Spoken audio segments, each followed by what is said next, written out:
La ciencia es una actividad humana y como tal es complicada y va creciendo con el tiempo, y ahora nos damos cuenta de que contra más tiempo pasa, más compleja es y más necesidad tenemos de irnos a otras áreas. Efectivamente, es que 2 años, y hay que dejar evidencia de esto, no es suficiente para hacer absolutamente nada. Si simplificas, piensas que la microbiota son bacterias, pero realmente la microbiota tienes bacterias, tienes hongos, tienes virus, tienes ahí arqueas, tienes un montón de cosas.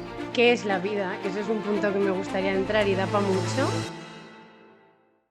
Justamente ya no estaba con él en el laboratorio, estaba en mi tercer año de beca, que estaba de vuelta a la universidad, y me llama, me dice, oye, ¿que cómo lo tienes para ir la semana que viene a Madrid, a la revuelta, tal? Y yo digo, Marcos, me está vacilando, o sea... Digamos que el ADN es una molécula tan estable que siempre ha guardado todo lo que nosotros somos.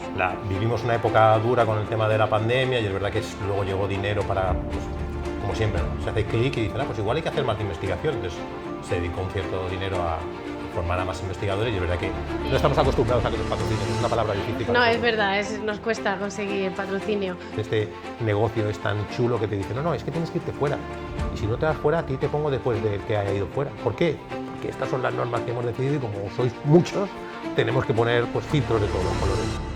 Bueno, como podéis ver, son carnavales, no sé si lo sabéis, pero no soy Álvaro Payá, soy Ana Pilar Gómez Escribano, soy investigadora del Ciber de Enfermedades Raras y hoy os traigo a dos invitados muy especiales, que son Marcos de la Peña y María José López, ¿vale? Marcos es investigador científico titular del CSIC y tiene laboratorio en el IBMCP, en la Universidad Politécnica de Valencia, y María José es investigadora postdoctoral, como yo, y está en el Departamento de Genética de la Universidad de Valencia, y hoy venimos a tratar un tema súper importante, que es su último nuevo descubrimiento, que es una nueva entidad biológica, no un nuevo ser vivo, porque a ellos no les gusta el término ser vivo, creo, si no me equivoco, y para mí que esto tiene pinta de un posible Nobel en un futuro. Nunca se sabe, ¿no?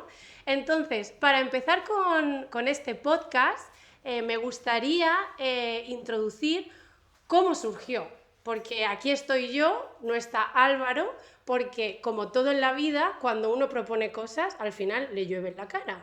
Y entonces, en una de estas, yo sugerí a Marcos como un posible invitado, cuando no había cuando no había descubierto esta gran noticia, ¿no? Y entonces, pues al final me ha tocado ser a mí la que modere toda esta entrevista con ellos dos, y ahora vamos a ir metiéndonos un poquito más en detalle, ¿no? Y en esto de conocerse, me gustaría empezar diciendo cómo nos conocimos también Marcos y yo, porque no fue en un momento o en una circunstancia muy habitual. Y esto nos servirá para ir introduciendo un poquito el cómo salirse muchas veces del área de confort, del área de conocimiento en el que todos estamos sumergidos, los investigadores, te puede dar nuevas colaboraciones y nuevas perspectivas, ¿no, Marcos? Porque tú y yo, recuerda un poquito cuando nos conocimos, de qué manera. Sí, hace ya tiempo, y es que no recuerdo exactamente si era lo menos ya 3 años o Por lo más, menos 3 años, yo o creo. 4, Sí, y es sí, verdad que sí. era una situación De hecho, para mí muy atípica. fue en febrero, hemos acabado febrero, pero sí. Exacto, y fue en unas jornadas, podemos decir, un congreso sobre un tema que a mí me llegaba relativamente lejos, pero me interesaba, a ti te venía más cerca, pero también era una cuestión que te interesaba como moverte a ese tipo de, vamos a llamar, de terapias un poco más atípicas, utilización de ácidos nucleicos como una posible terapia, como un posible fármaco, y yo como trabajo con ácidos nucleicos, con ARNs y ADNs, también ya había ido esto fue en Bilbao, ¿no? Fue en Bilbao donde quedamos. Y aquello fue un poco la situación típica en la que te das cuenta que efectivamente la ciencia es una actividad humana y como tal es complicada y va creciendo con el tiempo, y ahora nos damos cuenta de que contra más tiempo pasa, más compleja es y más necesidad tenemos de irnos a otras áreas, a colaborar con gente que no controlamos su conocimiento, su trabajo, pero eso nos enriquece y es lo que nos permite dar pasos cada vez pues, más complejos, más complicados, que nos dan idea de cómo funciona la biología, pero también todos los campos. Es decir, Sí, bueno, no lo he dicho, pero Marcos es un apasionado del ARN. Este congreso que él dice era un congreso de terapia con ácido nucleico, sobre todo ARN. Yo fui a ese congreso porque trabajaba en ese momento en una de las aproximaciones, era RNAs circulares, y gracias a haberlo conocido, para mí fue cuando se te abren muchas puertas en la vida y ves esperanza por todos los lados, pues gracias a haberlo conocido, yo he podido avanzar mucho más rápido en los proyectos en los que hemos estado colaborando, y nunca hubiera imaginado yo que podría trabajar con alguien que controlase tanto de RNA, viroides, hongos, plantas, etc. O sea, se va completamente de mi campo porque yo estoy más centrada en otros modelos animales. Yo he trabajado con C. elegans, he trabajado con cultivo celular, más enfocada a terapia de enfermedades genéticas, y al fin de cuentas todo lo que hace Marcos y todo lo que hace María José es más ciencia básica, ¿no? Es conocimiento, y yo, digamos, estoy más en la parte de aplicación. Entonces, esto es un ejemplo claro de cómo la ciencia básica ayuda a poder aplicar cualquier estrategia, ¿vale? Para la terapia, ¿no? Entonces, María José, bienvenida también. Ella es una apasionada de la biología molecular. Yo también me considero bióloga molecular, más que bióloga celular. Y entonces, creo que trabajaste con Marcos en un periodo de tu postdoc.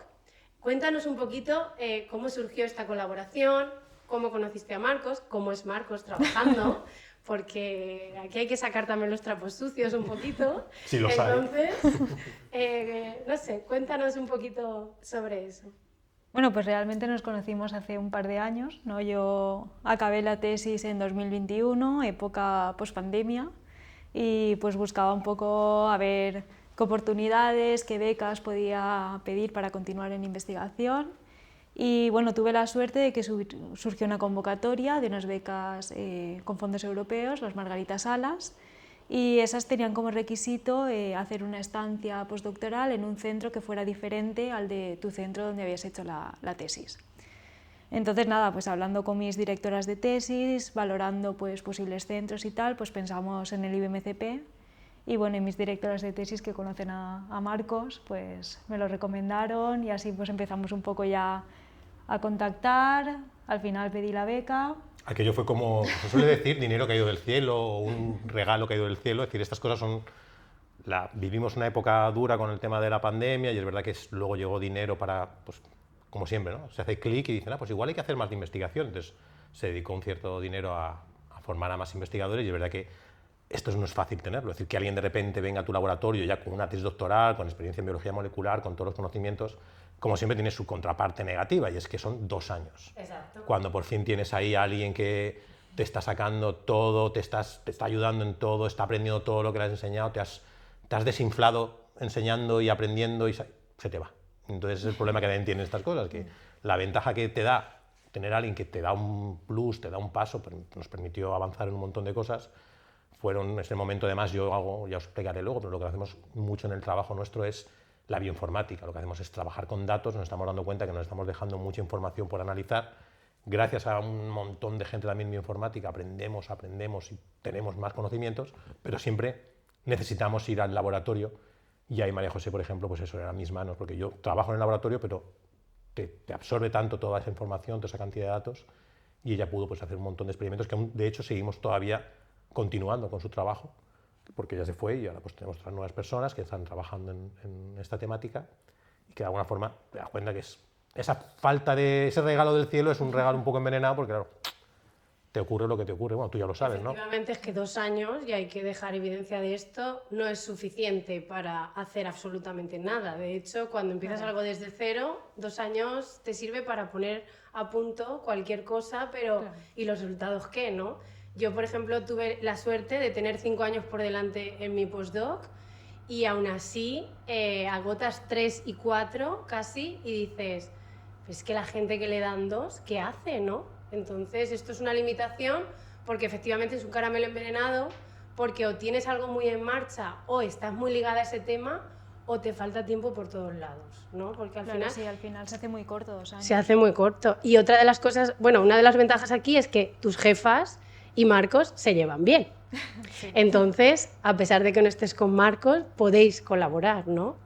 Entonces, al final, colaborar es avanzar, porque Pero, si no... como siempre, no es lo mismo, es decir, siendo las distancias y los laboratorios son distintos, tiene su proyecto y ella podría hacer Claro. alguna cosa, puede ayudar o colaborar en la escritura, pero es verdad que al final necesitas a alguien que esté al día y lo que me está pasando es pues, que ahora tengo una chica que también está trabajando en su tesis doctoral, esta ya pues le cuesta un poco más porque es más joven, más inexperta, probablemente dentro de un par de años ya será una máster y tendrá que irse. Y es un poco el tema que te falta eso, una situación de que tú no puedes abordarlo todo, hay temas muy interesantes y con eso tenemos que lidiar. De todas formas, tampoco vamos a llorar todo el día. No, Es no, lo que hay. y ya que hemos entrado en la reivindicación, que yo la había pensado para cerrar el programa, no pasa nada, lo podemos abrir. Aquí hay que reivindicar también. Y es que efectivamente la situación en España de la investigación es muy deprimente, es muy precaria.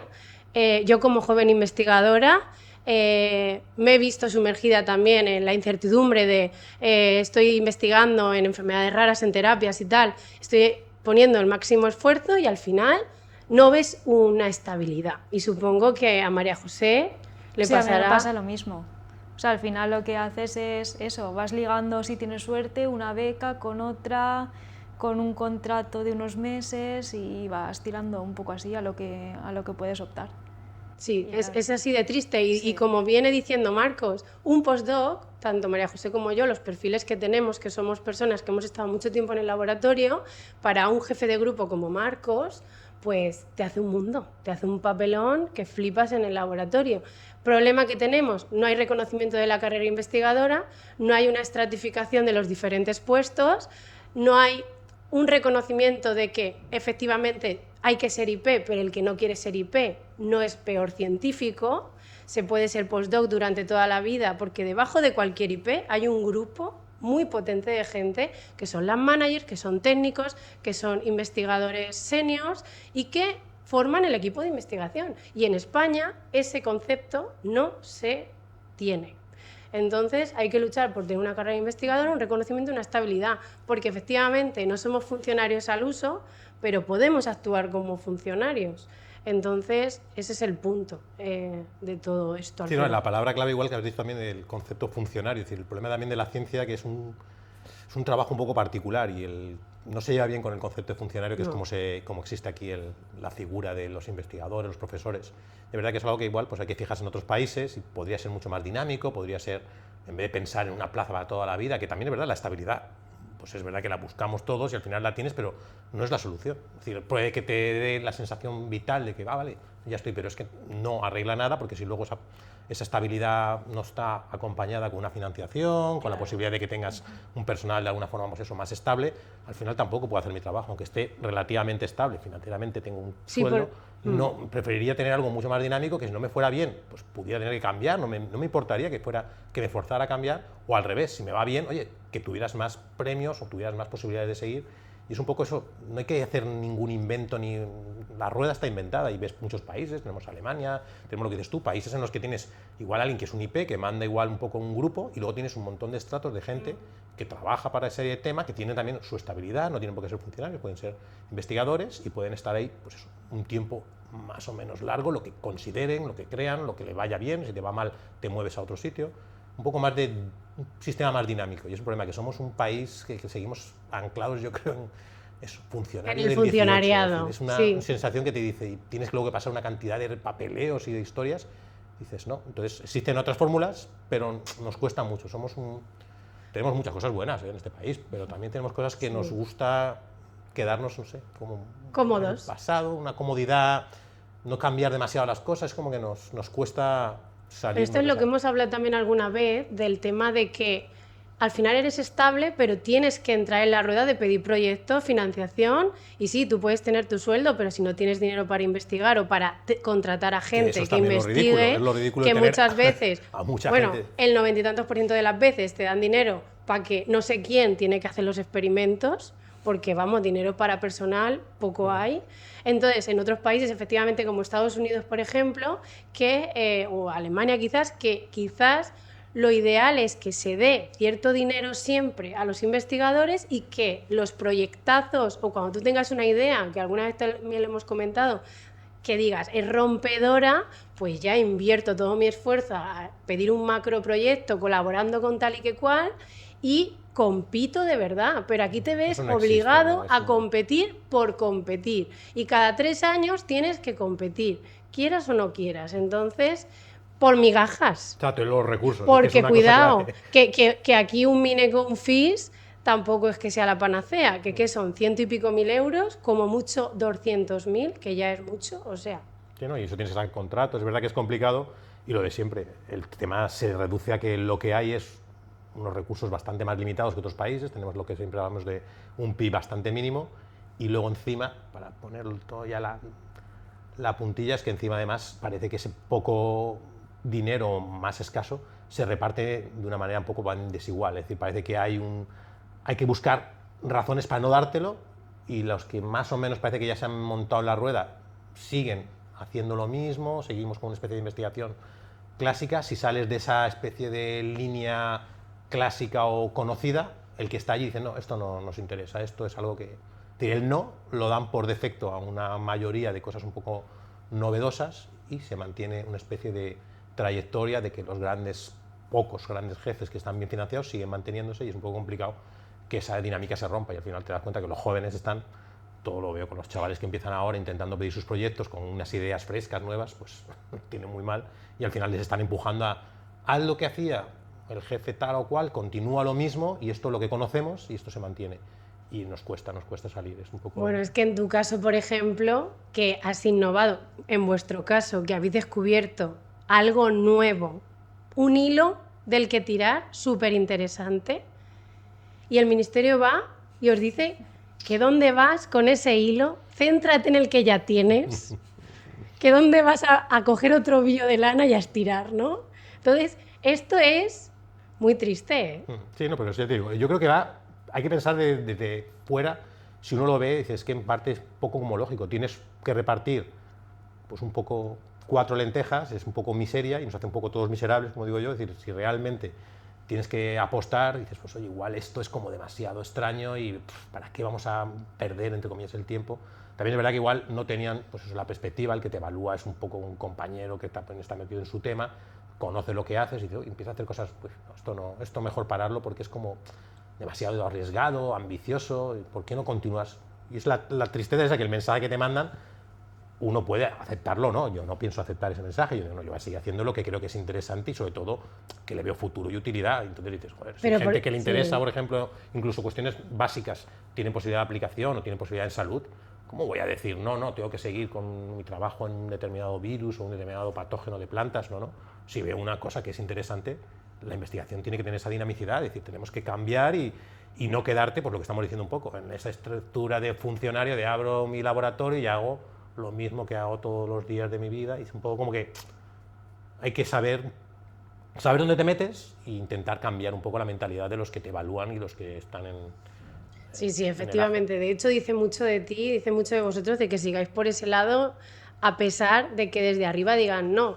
Es muy triste también que en televisión se hayan interesado mucho más por vuestra noticia que en el Ministerio de Ciencia. No, pero también hay que tener el tempo, esa la ventana. Es decir, es verdad que yo tenía una serie de cosas interesantes y es verdad que valía, pues, per se era suficiente para seguir continuando esa investigación, pero es verdad que no se había refrendado con eso, con una publicación, yo también le di su publicidad, porque además tenía su atractivo, pero hay que venderlo, y yo pues nos esforzamos en intentar presentarlo a los medios, claro, eso fue un poco como una especie de rueda que ocurrió a posteriori de esa denegación. Y también es verdad que creo que un poco el interés que despertó fue pues en parte, yo creo es porque se dan cuenta y dicen, ostras, ¿y esto se puede parar? Esto no tiene buena financiación. Es un poco como que era sorprendente y eso también nos subió un poco el... Y entonces esto de que David Broncano, ¿esto cómo fue? ¿Esto llamó?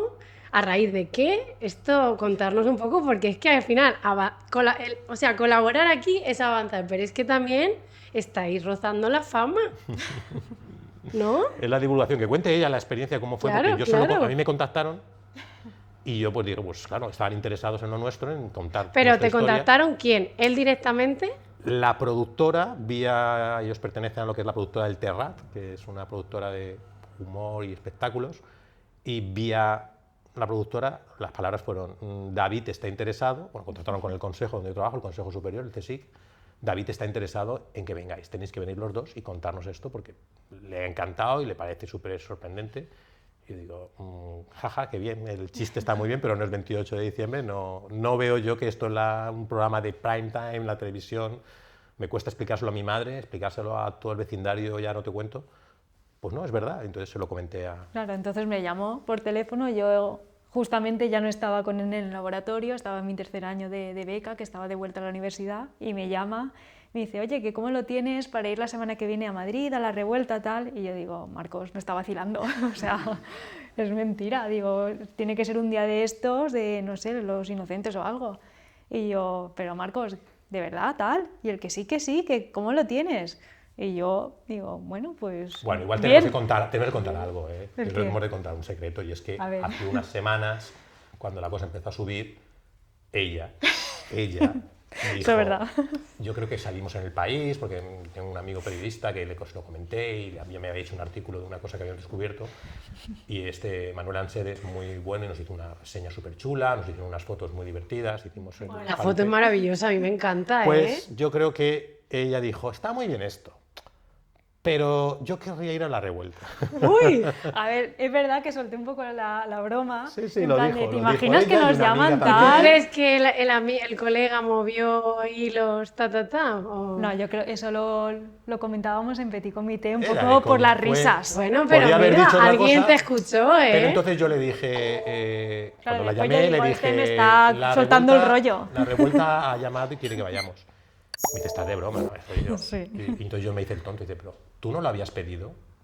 Y entonces se ha quedado así diciendo, yo lo dije en broma. Ah, pues a veces los sueños se cumplen, y mira, entonces fue lo que un poco, toca. fue una casualidad, yo creo, de que el tema era divertido y era curioso, y no, lo que no sabíamos, luego me lo comentaron en el consejo, que sí que en general David Broncano y su equipo les gusta mucho la ciencia, son como gente friki de muchas cosas tecnológicas y científicas, y esto le pareció un tema que podían haber estirado mucho el chicle, ¿verdad? Que lo que hicieron estuvo muy divertido, pero él tenía idea de por dónde tirar. Lo que has comentado tú de los seres vivos, por ejemplo, que si eso no es, pues eso podía haber dado para mucho, que efectivamente, pues lo que hemos descubierto puede ser perfectamente lo que dijimos de broma allí, puede ser un extraterrestre, ¿por qué no? Eso puede ser un ser extraterrestre que no lo conocíamos. Es una cosa que tiene muchas curiosidades, ya no son científicas puras, sino filosóficas, ¿no? Un poco de qué es la vida y de que realmente cómo existió, cómo se originó la vida, pues es un poco eso.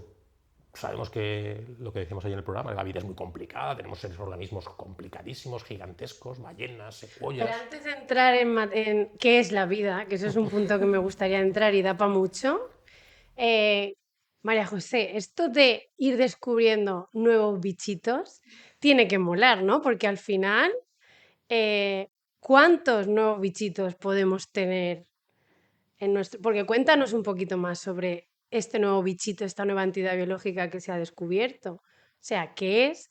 ¿Por qué recibe el nombre de obelisco? ¿Esto viene de Obelix? Porque mira, tengo también amigos que le gusta jugar con Obelix y Asterix y ellos también van cazando nuevos bichitos en la Antártida. Entonces, no sé, ¿de dónde viene esta palabra de obelisco? Bueno, pues en teoría es una molécula de ARN que es circular, pero lo que hace es, para ser mucho más estable, adopta pues una estructura como de una varilla, ¿no? Y eso pues a uno de los investigadores pues parecía que le recordaba Sí, al había que típico darle un nombre. obelisco, con un poco de imaginación, vamos, porque hay que echarle Podríamos un poco de haberlo llamado imaginación. salchicha. Sí. Lo que no Menos queda tan sexy, comer- menos sexy que O salchicha. regaliz, se parece a un regaliz también, Regaliz. ¿no? ¿Eh? Bueno, No sé. sí, un poquito, Un ¿no? regaliz de estos negros, lo habéis dibujado como un regaliz negro de estos Sí, bueno, es verdad que en el dibujo que monté para... Eso fue la inteligencia artificial, que dije, quiero hacer algo que se parezca a unas varillas, y me gustaba que fuera, como era obelisco el nombre, parecía como de cristal y le pusimos el color negro. Sí, podemos haberlo llamado de muchas maneras. De hecho, no, el obelisco no era la palabra que se iba a quedar. De hecho, todo el trabajo se hizo con otro nombre. Se le llamó con unas siglas de RNA circular tipo forma obelisco, como unas siglas core. Y no nos acaba de convencer demasiado tampoco el nombre ese, pero se mantuvo. Y en último momento, esto fue el chico Bania, el primer autor, el que fue el primero que encontró el primer obelisco haciendo unas técnicas bioinformáticas. Él dijo, oye, pues esto hay que darle un nombre, y a mí me recuerda a las varitas de... Bueno, él tenía en Londres, que era donde nació, pues le recordaba lo que se llaman las agujas de Cleopatra. Entonces el nombre que también se pudo pensar era aguja, needle, pero no tenía así mucha gracia. Y luego incluso también recuerdo que aparte de obelisco y de aguja, había un tercer nombre que era espada, sword, que en algunas son varillas, pero muchas de estas varillas tienen como unos pequeños tallitos, unos mangos, y cuando lo ves así de lejos, pues también podía parecer una espada. Y al final lo que menos nos esperábamos, que se quedó con obelisco porque era como que ya lo habíamos tenido como más, no sé, como más presente el nombre, al final ha sido un poco también la sorpresa, que poner un nombre o nombrarlo de alguna forma un poco curiosa ha atraído mucho más la atención de lo que creíamos. Sí, Si lo a ver, hubiéramos yo... llamado simplemente minivirus o virus, porque tampoco sabemos que es un virus, pero se parece algo a los virus y por eso creíamos que tendría algo de relación con los virus, aunque ya digo que lo único que tiene es que se aparecen números muy altos en donde lo encontramos y es como que está infectando de alguna forma estos organismos. ¿Pero infecta o coloniza? Es otro problema. Estamos en la frontera de la vida, es decir, es algo que no sabemos ni lo que es. Podemos decir, toda la semántica, todo lo que utilizamos para nombrar las cosas, pues se nos va. Entonces, en el mundo biológico normal es fácil decir, bueno, esto es una mariposa que vuela. Pues sí, está claro que tenemos el lenguaje. Pero cuando bajamos al mundo microbiológico empezamos a entrar en una especie de extraña zona borrosa y lo que he dicho ella, es un RNA, no sé si la gente sabe lo que son los ácidos nucleicos, lo que somos nosotros, ¿no? Que somos todos los seres vivos, somos ADN, ¿no? Pues esto está en el lado de los virus, que son ARN, que es una cosa muy inestable y que en principio nunca se imaginaba uno que pudiera servir como un genoma o como un libro de instrucciones. Pues estos bichos lo tienen, pero es que además lo tienen a un tamaño tan pequeñito, ya es un folio de información, no tiene nada más que ese folio y tiene una serie de instrucciones muy concretas que dan cosas muy, muy raras, muy novedosas, porque no son...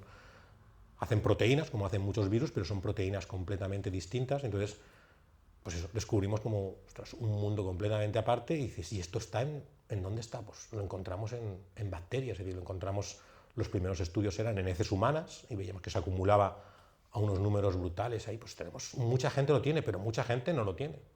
De los que estamos aquí, pues igual 1 o 2 tenemos en nuestras tripas, pero el resto no solemos tener en el intestino estos organismos. Y entonces empieza ahí el problema de, ¿están infectando a esta gente o están infectando a las bacterias de esta gente? Y claro, no podemos decir que están infectando porque también vemos que no es fácil que salten en el laboratorio, o por lo menos lo poco que hemos hecho, no vemos que salgan de esa bacteria a una que no lo tiene, es como que están cohabitando con ella, es como nuestras propias bacterias, ¿no? Nosotros tenemos unas bacterias en nuestro organismo, nosotros tenemos un montón de pequeñas bacterias dentro y en principio ¿no? son fundamentales, pero no decimos que estamos infectados por bacterias. Entonces, infectar tiene una connotación mala y el obelisco... Infectar yo creo que lo relacionamos más con virus en sí, pero sí, ¿no? claro... Bueno, pero si pillas una infección bacteriana también, tú pillas de repente una infección en la garganta y Eso dices, estoy infectado. Yo creo que tiene la connotación peyorativa, mala, ¿no? de que como... se está aprovechando. Sí. Y si tú estás en, no sé, si tienes en el laboratorio un chaval que está todo el día viniendo a cogerte cosas, pues dirás, me ha infectado, es decir, es como que le das una connotación siempre negativa a las cosas de tipo infección. Por eso entonces, como no tenemos claro si esto tiene connotación negativa, quitamos lo de la infección y lo dejamos en colonizar, es decir, está de alguna forma, está replicándose y está utilizando la maquinaria de las bacterias y muy probablemente algo le tiene que estar dando a la bacteria porque si no veríamos alguna diferencia y no vemos diferencia, es decir, vemos que parece que está eso, habitando con ella y los dos organismos parecen felices, pero es una cosa un poco que todavía... Y luego el tema de cómo cazar esto, ¿vale? Porque tú has sido muy listo. Y tú te has aprovechado de los datos que todo el mundo hemos dejado en repositorios. Yo no más que listo, yo creo que lo que pasa es que no sé por qué la gente... Somos un grupo de personas que lo empezamos a hacer ya hace unos años. Es que si calculamos el dinero que se ha gastado todo el mundo en esto, es increíble. Es decir, tenemos ahí desde el 2005, 2006, empezaron unas nuevas tecnologías de secuenciación que se llama, de obtener la información genética. El genoma humano se secuenció en 2000, 2001 y eso costó una millonada, pero eso empezó a mejorarse y ya por el 2006, yo creo, no más tarde, 2008, empezaron las técnicas de secuenciación masiva y todo el mundo empezó a secuenciar y es verdad que la gente es que se ha vuelto loca. Es decir, tengo dinero, pues Bueno, es que secuencio ahora secuenciamos todo. por castigo. Y toda Algo esa algo voy a información, encontrar. toda esa información, ¿qué pasa con ella? Que es que se analiza lo justo. Es decir, hay gente que quiere ver cómo funciona. Hay un ejemplo que a mí me encanta, que es un grupo que se dedicaba a secuenciar los peces abisales, peces de estos que están viviendo en oscuridad continua.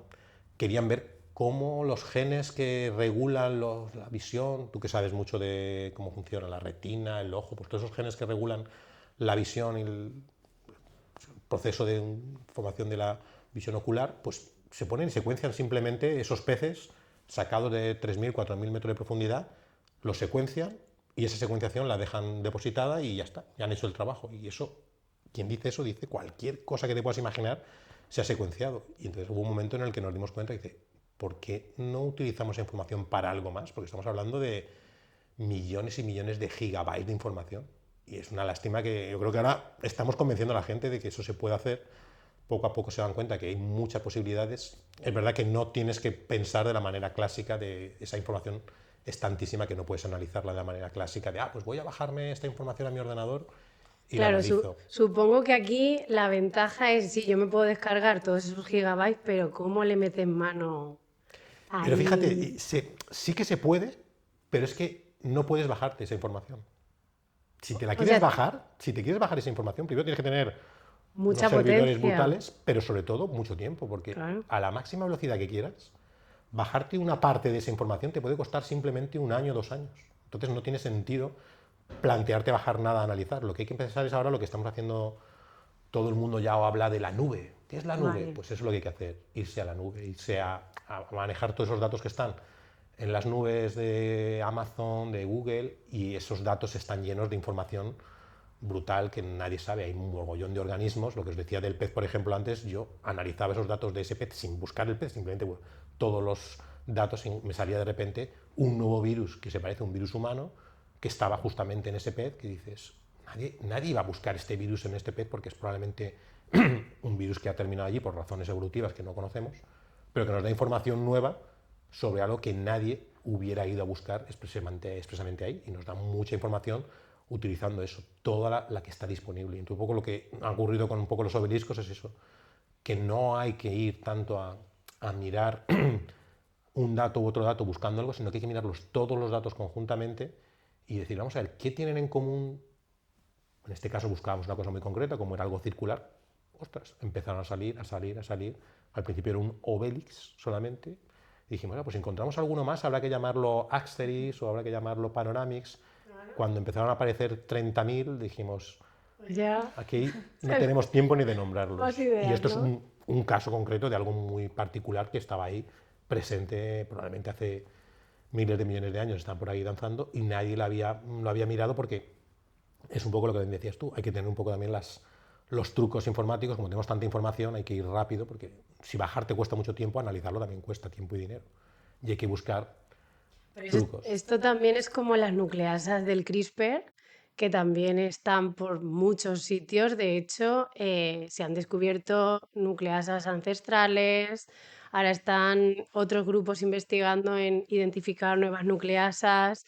Esto es como todo, al final, una vez cazas uno, piensas, va a haber más, seguro, vamos.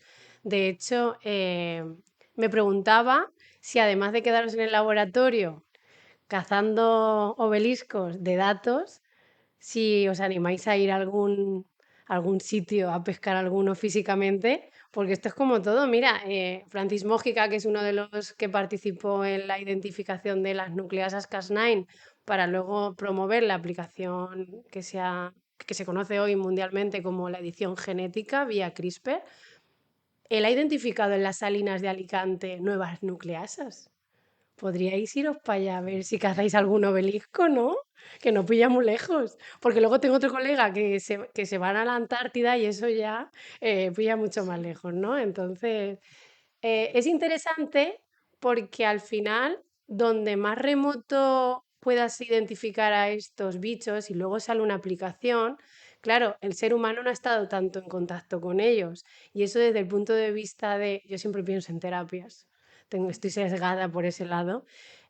Cuando tú no estás en contacto con algo que luego quieren introducirte en tu cuerpo, pues tu sistema inmune evidentemente no va a reaccionar tan fuerte como si ya tiene anticuerpos frente a eso. Entonces, me pregunto yo si os habéis planteado ir a coger alguna muestra a algún sitio.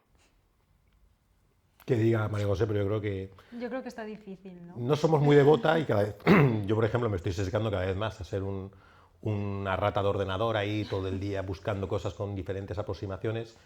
Y sí que es verdad que tiene su carácter romántico lo de, oye, pues me pongo el gorrito de Livingstone y me voy a la Claro. selva, y es muy divertido. Muchas de las cosas que hago con el ordenador de alguna forma me transportan, a mí por lo menos. Yo veo cuando estoy mirando, lo estaba comentando ahora con los compañeros de Sumilab, ahí que, uy, si realmente ahora he encontrado que en el mercado de Wuhan en 2020 había más cosas que coronavirus en aquel mercado. Hemos encontrado algunos virus chulos que probablemente no van a ser peligrosos, pero me siento que estaba con el 2020, eran unas muestras tomadas en enero de 2020, era además del gobierno chino, pone y todo, y estábamos mirando y digo, esto lo cogieron en enero, febrero de 2020, varias muestras en ese mercado que estaba ya confinado y estaban simplemente buscando el coronavirus, pero yo ahora estoy utilizando esas mismas muestras y de alguna forma estoy sacándole partido nuevo y es, había más virus extraños que no son probablemente peligrosos, pero que potencialmente lo que nos está diciendo es la cantidad de, por ejemplo, de agentes extraños que podemos encontrar en cualquier muestra, y es una cosa que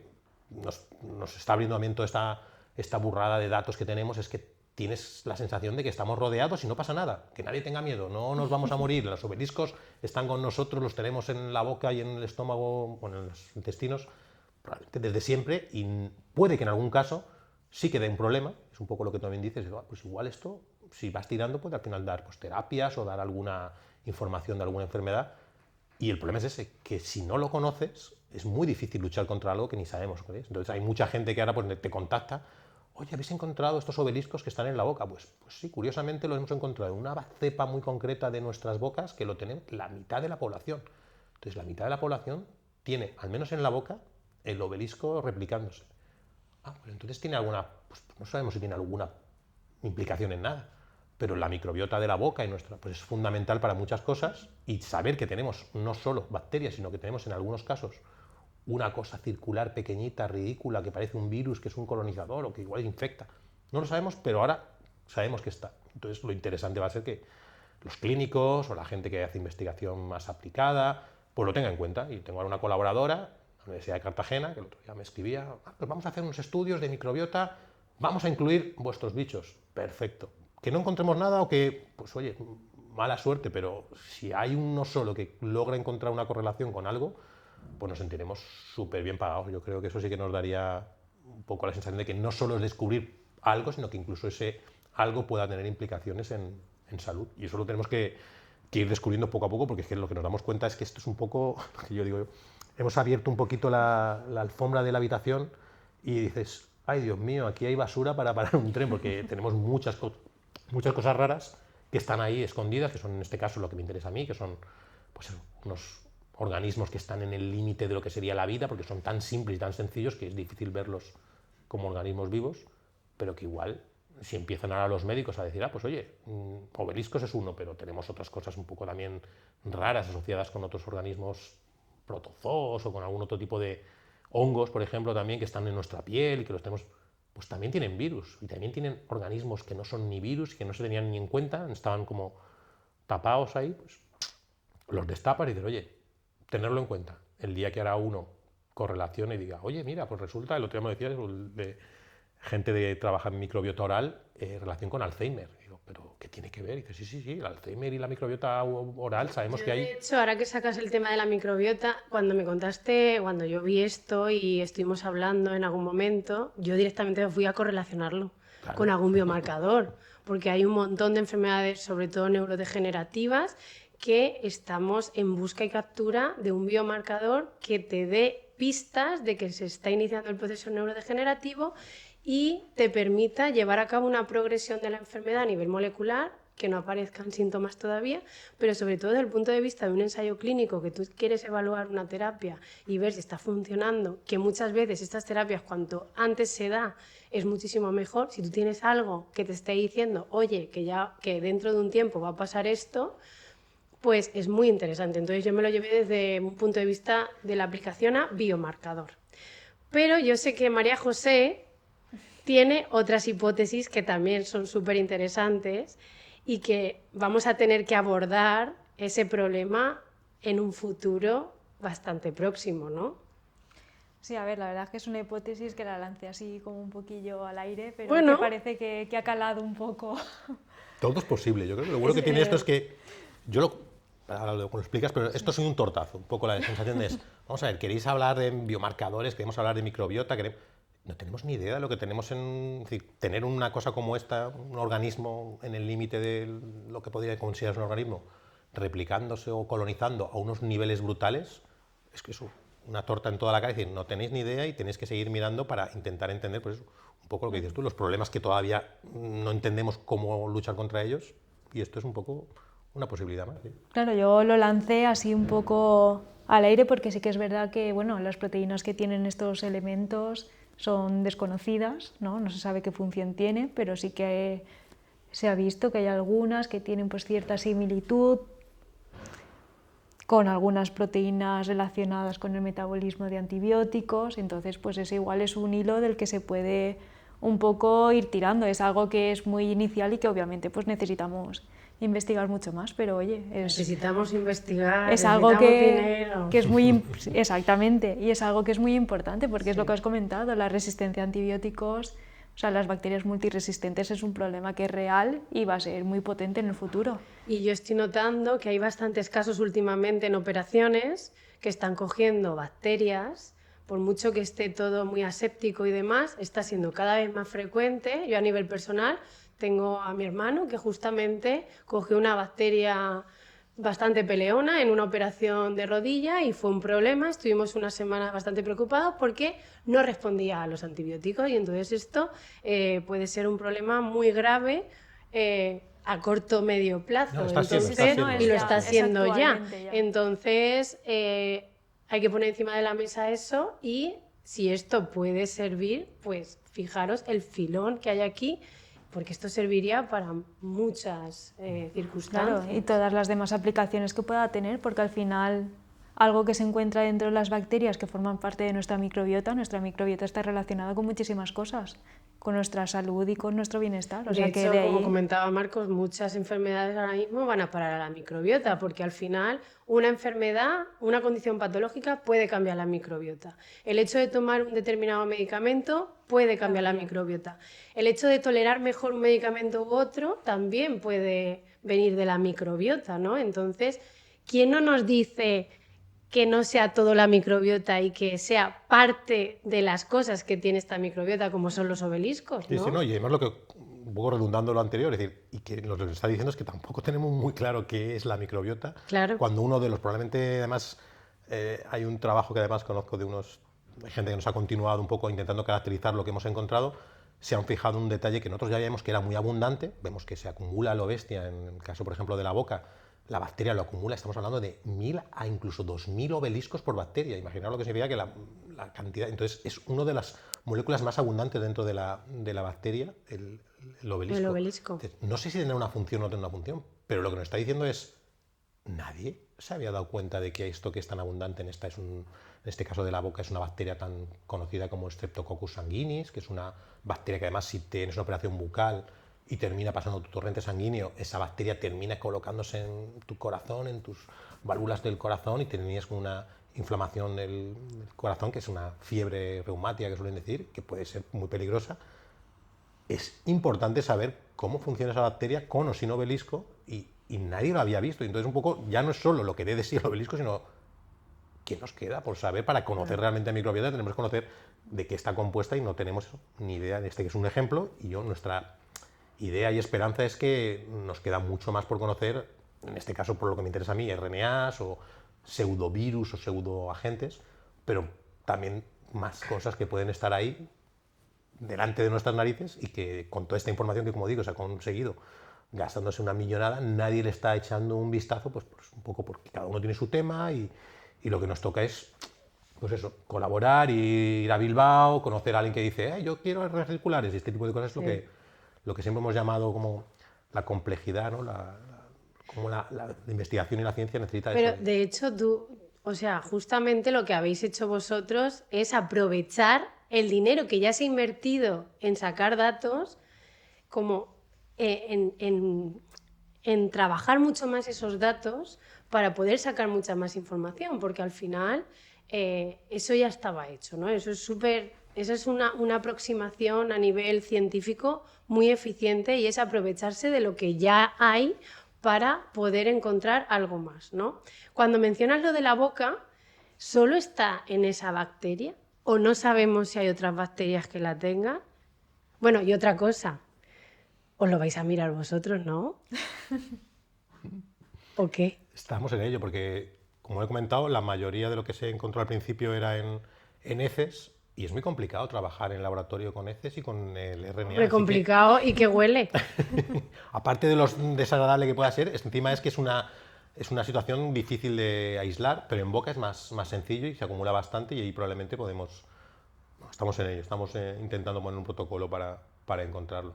La pregunta que nos queda es ¿qué más hay? Y lo más sorprendente de estos obeliscos es que, como obviamente nos interesa, los más interesados en humanos somos los humanos, hemos estado mirando en muchos datos de humanos y no parece que en boca tengamos más bacterias con ello. Es decir, encontramos algún ejemplo, en otros animales es brutal, hay animales, ahora estamos trabajando mucho en el laboratorio con la vaca. La vaca tiene una colección de obeliscos chulísimos, no lo hemos comentado y esto María José es la experta, pero tienen ribocimas, tienen unos RNAs catalíticos, tienen unas cosas que costaría otro podcast explicarlos, pero que es lo que más nos gusta a nosotros en el laboratorio, que es trabajar con RNAs que hacen cosas como las proteínas, hacen actividades catalíticas, hacen cosas, básicamente, hacen reacciones químicas. Digamos que ellos se lo guisan y ellos se lo comen, ¿no? Y en las vacas es impresionante, sus estómagos están repletos de variantes de todos los colores, sobre todo las vacas tienen un montón de estómagos, ¿no? Yo como soy químico tampoco controlo muy bien, no sé si era el rumen, había diferentes historias, y ahí hemos encontrado pues, muchas muy variadas, pero es que empiezas a tirar del hilo y las tienes en todo el planeta, en todos los lados que quieres encontrar. Hay obeliscos y nos falta encontrar huéspedes, es decir, lo que estamos encontrando es que están probablemente muchas bacterias de muchos tipos, pero las típicas bacterias que hemos caracterizado en el laboratorio, que son una parte pequeñísima de las que hay, porque es uno de los organismos más variables y más diversificados que hay en el planeta, pues no encontramos, como hemos encontrado con Streptococcus sanguini, claramente que esa la tiene. Todo lo que encontramos son probablemente en bacterias que no están caracterizadas en el laboratorio porque no se pueden crecer y entonces está siendo un poco complicado encontrar un sistema experimental. Y en caso de humanos, pues es verdad que hay 4 o 5 tipos. También es verdad que dependiendo de la población que analicemos, la mayoría de la información que tenemos, desgraciadamente, está sesgada a países desarrollados, o tenemos conocimientos casi todo de pues, Estados Unidos, Europa, China, Japón, pero en el momento que empecemos a tener también más datos de pues, cada vez más países o más personas igual de otros países empiezan a ser analizadas, podemos encontrar nuevos obeliscos, quizás en la boca. Pero por ahora es verdad que lo que hay tampoco es que sean muchísimos. Son muy abundantes cuando están. Te digo, la mitad de la población que está analizada, fundamentalmente el primer mundo, tienen obeliscos en su boca, pero solo están estos, los del sanguinis. Y solo están en bacterias, que esa es otra pregunta que a mí me surge. ¿No hay obeliscos en células humanas? O en otro tipo de microorganismo, porque hablamos mucho de bacterias, y las bacterias es el organismo más abundante del planeta, pero ¿creéis que estos obeliscos nos puede dar la sorpresa de estar en otro tipo celular? A ver, esa es una de las preguntas que nos hacemos también, ¿no? Porque cuando analizamos los datos de la microbiota, realmente, si simplificas, piensas que la microbiota son bacterias, pero realmente la microbiota tienes bacterias, tienes hongos, tienes virus, tienes ahí arqueas, tienes un montón de cosas. Entonces, incluso protozoos, es decir, son unas cosas que dices, yo flipo cuando Madre empiezas a mirar. mía, ¿cuántos somos de bacterias, eh? No, y no son estos son eucariotas, estos son células que están un poco ya más cercanas a nosotros en el sentido de que son eucariotas, tienen núcleo y estas son también organismos que potencialmente podrían ser. Aquí la problemática de todo este gran descubrimiento es que hemos visto que obeliscos hay a patadas. Tenemos obeliscos acabamos de sacar un artículo ahora con unos compañeros de Alicante que me contactaron también porque estaban viendo que, Marcos, hemos mirado ellos trabajan en ecología marina y haciendo estudios vieron, es que en el mar, aquí enfrente de la Malvarrosa o en Alicante que ellos habían mirado, en Bari, en el océano Ártico, hay ahí a diferentes profundidades encontramos que tenemos muchísimo de nuestra secuenciación. Ellos hicieron lo mismo, miraron estas secuenciaciones que se hacen de cualquier cosa y encontraron que está, pero está a unos niveles superior a cualquier otro, vamos a llamar, virus de RNA. Normalmente los bacterianos, las capas que ven son de bacterias, dicen, está a kilos, pero no sabemos quién es el huésped. Entonces un poco lo que dices tú, estarán otros. Yo pongo la mano en el fuego de que más bacterias va a estar, porque hemos encontrado al menos una o dos, y claramente está en bacterias. Pero que esto pueda estar en otros, como dice un poco María José también, pues claro que pueden estar en cualquiera. Nosotros tenemos levaduras, tenemos, pues si está en nuestras heces y nuestros intestinos, si está lleno de cosas, pues quizás es algún obelisco, que son muy variados y muy curiosos, pues ha dado el salto y ha dicho, oh, pues me meto en un organismo superior y me colonizo. Tengo la capacidad, no sabemos muy bien cómo lo hace, pero tiene la capacidad de replicarse también en ellos, aumentar su número y quizás nos llevemos la sorpresa un día, no lo descartemos. Podría ser interesante intelectualmente y también incluso a nivel de su aplicación sería, pues podemos igual incluso algún día replicarlo en seres humanos, en células humanas, o quizás esté capaz de en algún momento dar. Es que eso es otro punto interesante a nivel de buscarle una aplicación a esto, que yo como bióloga molecular también, y como hemos trabajado en RNAs circulares y hemos hecho diseños con ribocimas que son muy guays, me pregunto porque nosotros, como los biólogos moleculares, hemos trabajado muchísimo con plásmidos, ¿vale? El tema de la clonación de los plásmidos bacterianos, que son DNA bacteriano, que nosotros podemos manejar en el laboratorio como ingeniería genética. Yo corto aquí, pego aquí, meto un gen, le pongo un promotor. Sí, para el que nos esté escuchando, es la herramienta básica de todo biólogo molecular, lo que se llama el plásmido, que es una cosa que nadie conocerá, pero que es verdad que funcionamos gracias a esa ingeniería genética que utilizamos utilizando plásmidos para bacterias y son DNAs, curiosamente, circulares. Y son circulares, pero de bacterias, que al final hemos podido pasarlos a las células humanas para nosotros expresar una mutación, expresar GFP fusionado a un gen para poder ver localización de dónde está esta proteína, hacer biología molecular, ¿no? Entonces, estos obeliscos, que al fin de cuentas también son circulares, pero a diferencia del plásmido, que es ADN, son RNA. Y para que la audiencia entienda un poco la diferencia entre DNA y RNA, digamos que el ADN es una molécula tan estable que siempre ha guardado todo lo que nosotros somos, todo lo que vosotros veis en nosotros, lo dice nuestro ADN, es nuestra molécula madre que guarda nuestra información genética. Es como si pensásemos en una biblioteca llena de libros y toda esta biblioteca es nuestro genoma, ¿no? ¿Qué pasa con el RNA? Que el RNA al final ha sido un poco la que ha estado en medio entre el ADN y el que finalmente ejecuta la acción, que es la proteína. Es como la molécula intermediaria, que como bien ha dicho Marcos en algún momento, es más inestable, es más lábil, es más transitorio, ¿no? Es la hermana pobre de la biología. Sí, pues eso, la hermana pobre de la biología. Entonces, a la que no se le ha hecho demasiado caso, pero al fin de cuentas es la que está en medio y la que orquesta un poco lo que es necesario expresar desde el ADN hasta la proteína, ¿no? Entonces, volviendo a los plásmidos, que son ADN, el hecho de que estos obeliscos sean RNA y que además sean circulares, y esto hace que sean mucho más estables, me pregunto yo, ¿se podrían utilizar a modo plásmidos en células humanas? ¿Qué ventajas podría darnos con respecto a utilizar un plásmido? A no utilizar un plásmido, perdón. ¿Quién responde?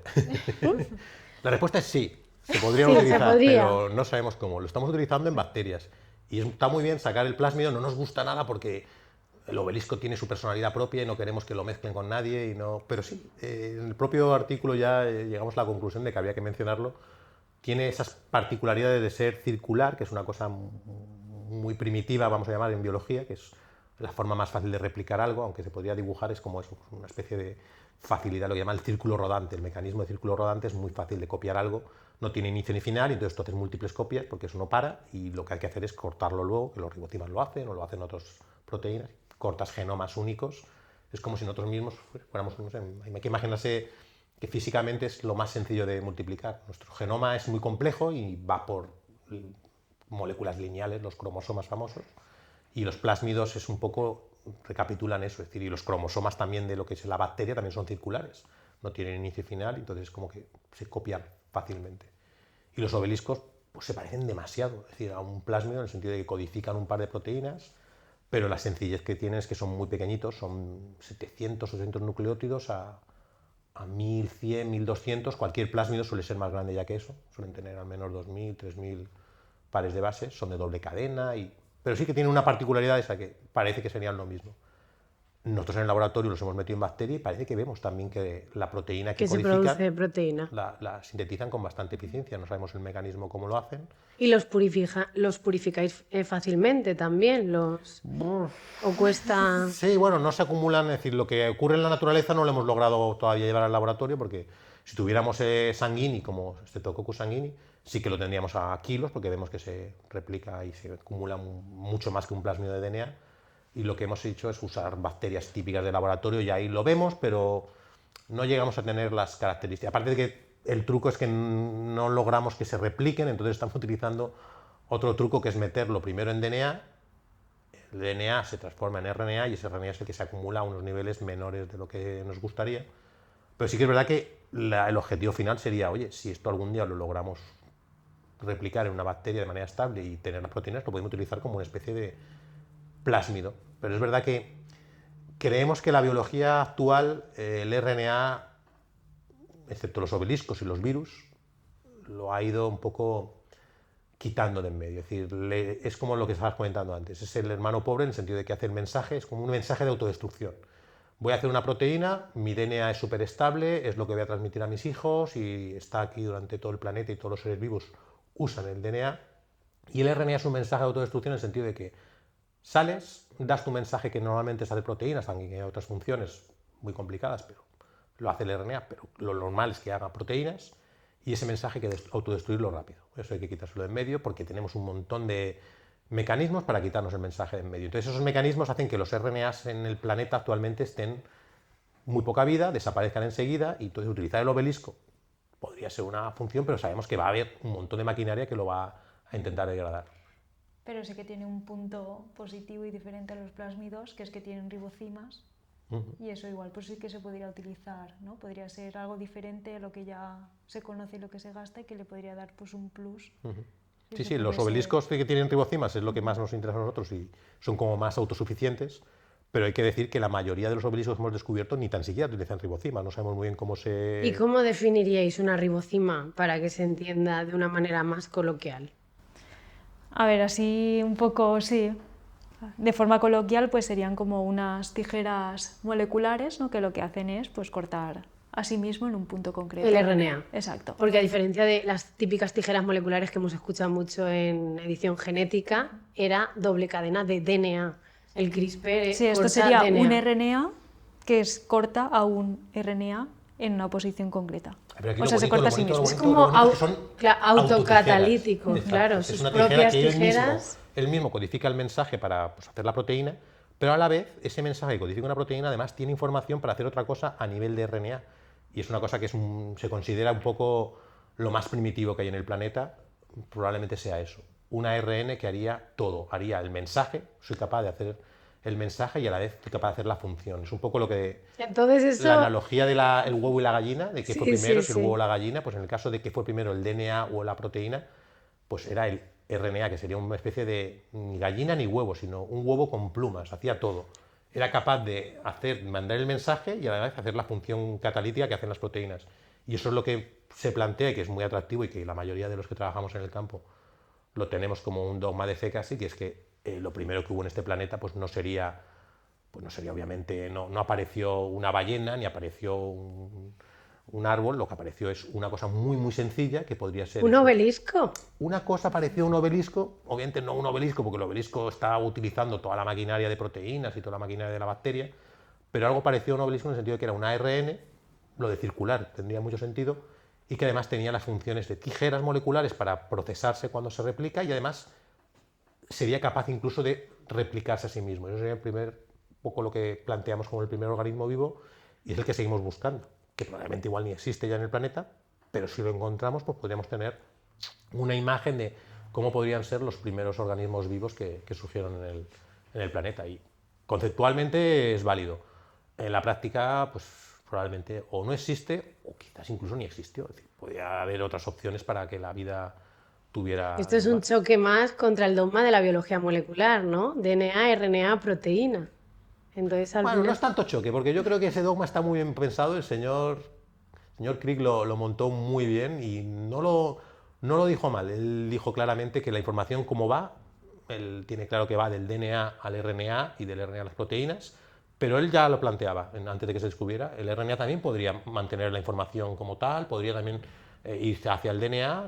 Tenía muy claro que lo que no va a ocurrir nunca, y es verdad que eso lo ves en la biología actual, las proteínas no guardan información que puedas dejar a la genética, es decir, no puede ir hacia atrás. Una vez has hecho la proteína, ahí se queda. La información genética está en el DNA y en el RNA, y RNA. es claramente además el RNA el que permite de alguna manera jugar con los dos, es decir, es el que está un poco, no es intermedio, sino que es central. Puede hacer las cosas que hace el DNA, lo hace sin problemas. Tenemos los virus que transmiten información desde hace miles de millones de años, pero además tenemos RNAs que hacen cosas que hacen las proteínas. Nos falta encontrar más cosas para que quede un poco todo este mundo de RNA primigenio quede Bueno, pues perfectamente escrito. entonces la respuesta a la eterna cuestión de qué es la vida está ya claro, ¿no?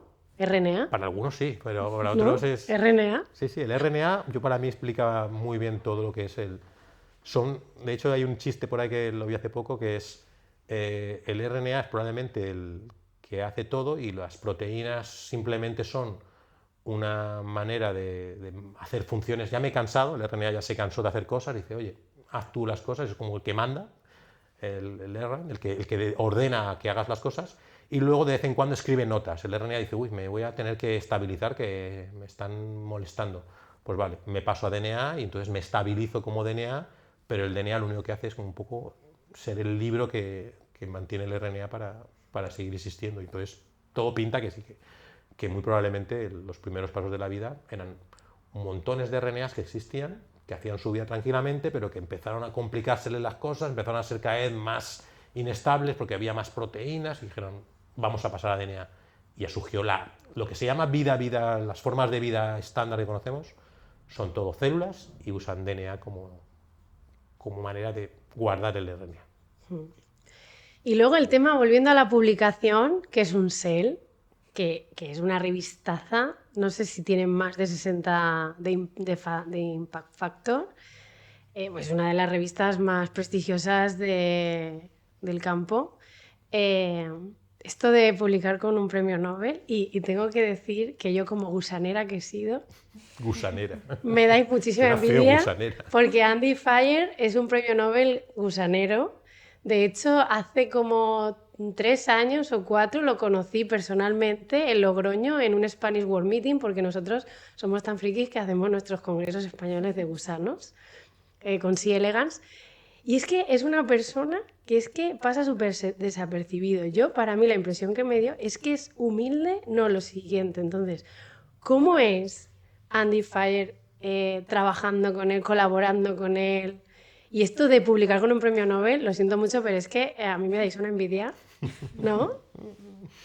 De eso fue un poco el gustazo de la ciencia, que a veces te lleva por caminos, igual que dices, conoces a alguien por una situación, por otra, en un congreso y te cruzan los cables. A mí que este señor llamara a Tok Tok, aunque fue vía su becario, estaban interesados en, como bien dices, trabaja en Canorhabditis elegans, trabaja en un área que no tiene nada que ver con lo que hago yo, que es trabajar con RNAs catalíticos, RNAs circulares, pero ellos ya habían visto algunos de nuestros trabajos y luego se enteraron también de que habíamos descubierto nuevos ARNs circulares, porque el trabajo este que hicimos originalmente de mirar todas las bases de datos, ahí en el 2022, con la pandemia, pues quisimos descubrir nuevos virus, descubrimos nuevos coronavirus, sacamos un artículo muy chulo en Nature, un grupo de bioinformáticos ahí, estuvimos ahí dejándonos las cejas intentando encontrar nuevos virus y encontramos bichos muy raros, es decir, RNAs circulares que no eran obeliscos, pero que empezaron a tener cosas muy curiosas.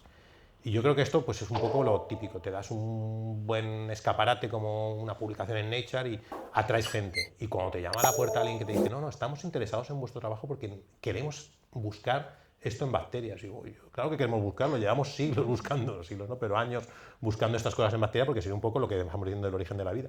Explicar nuestros sueños de manera real a buscar esto, RNAs mínimos, pequeños, circulares en bacterias.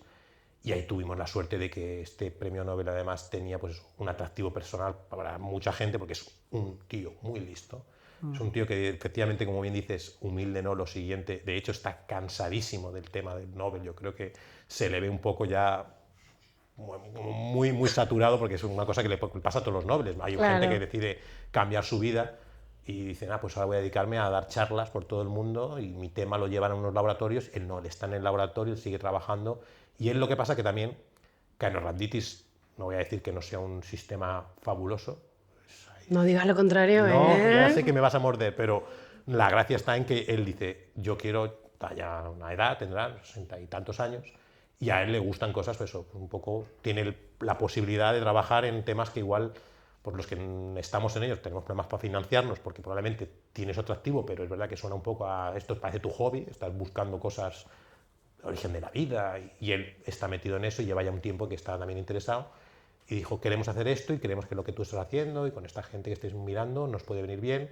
Y el chico que había decidido hacer la tesis con él es un crack. Vania es un tío que es muy bueno en biología molecular, genético y además bioinformático también. Claro, se juntaron ahí las estrellas de todos, cada uno pusimos nuestro lado. Él tuvo también un arte especial. Yo estoy muy obsesionado con las ribocimas. Él dijo, igual no hay que mirar tanto las ribocimas, buscar solo otras cosas. Y dio con la llave de encontrarlo, miró en esos datasets de heces específicamente, buscando de otra manera y todo se nos abrió. Es decir, todos hicimos ahí, yo vi los ribocimas, Andy, especialmente él, personalmente él fue el que hizo una búsqueda en aquel momento específica de obeliscos en otras bases de datos y encontró lo de los sanguinis. Luego mi compañero en Canadá, Artem, hizo las búsquedas en la nube con todo lo que tenemos ahí depositado y salieron miles y miles. Fue un poco lo que dijimos, las ribocimas estas que estamos encontrando, María José llegó ahí con su capa de Superwoman, y dijo, vamos a hacer aquí. Entonces vimos que las ribocimas funcionan, son reales, son ribocimas raras. Incluso no tuvimos que meterlo en Cell, porque también es verdad que el premio Nobel ayudó mucho a que esto fuera mucho más suave, no necesitábamos dar tantos detalles técnicos. De hecho, bueno, tampoco te quites tanto mérito, ¿eh? No, pero que esto fue lo que se llama una auténtica trabajo en equipo. Eso es lo que te iba a decir, es bueno que esto es un ejemplo de trabajo en equipo, de colaborar, de decir, tú haces esto y todos juntos a una, decir... También tenemos un detalle, esto no lo he contado porque hay cosas intríngules de la ciencia que son, se puede decir con todas las palabras, son una mierda, es decir, competimos. Y yo ya me quedé fuera de un gran artículo anteriormente cuando descubrimos miles y miles de estos RNAs circulares buscando de otra manera y sacamos un artículo muy chulo que parece que iba a entrar en una revista muy gorda como era Nature, pero al final unos competidores que ya también sabían lo mismo y que no quisieron colaborar y que nos dejaron un poco chafaos, decidieron ir por su cuenta y en Cell también lo publicaron antes y nos dejaron fuera y publicaron una cosa similar a la nuestra, pero bueno, yo creo que peor, voy a ser poco modesto, la nuestra era mucho mejor, pero nos quedamos un poco en una revista un poco peor, como es Nature Communications, que no está mal, pero nos daban una pista de que ellos estaban en lo mismo. Y entonces ahí Vania y Andy en Stanford dijeron, debemos darnos mucha prisa porque estos van a encontrar esto seguramente van a adelantar en breve. por la Y tenemos que ir rápido. Entonces fuimos un poco... Yo no creí que íbamos a tener tanta suerte en publicarlo también, porque es verdad que estas revistas son revistas donde se publican muy cosas competitivas. pero son muy complejas. Es decir, uno puede publicar en revistas como Nature y Science, que son artículos relativamente cortos e impactantes, pero Cell se caracteriza por, bueno, yo creo que es la revista que más... Yo creo que es la más, ¿no? Sí, la típica revista en la que los premios Nobel, como el propio Andy... Bueno, Andy, mira, él sacó un artículo en Nature cuando descubrió lo suyo en caenorhabditis, el RNA de interferencia, pero que es verdad que es la típica revista donde se suelen mandar cosas muy elaboradas, con 18 figuras suplementarias, un montón de trabajo, y yo dije, vamos a tener problemas aquí. Pero ahí es donde también...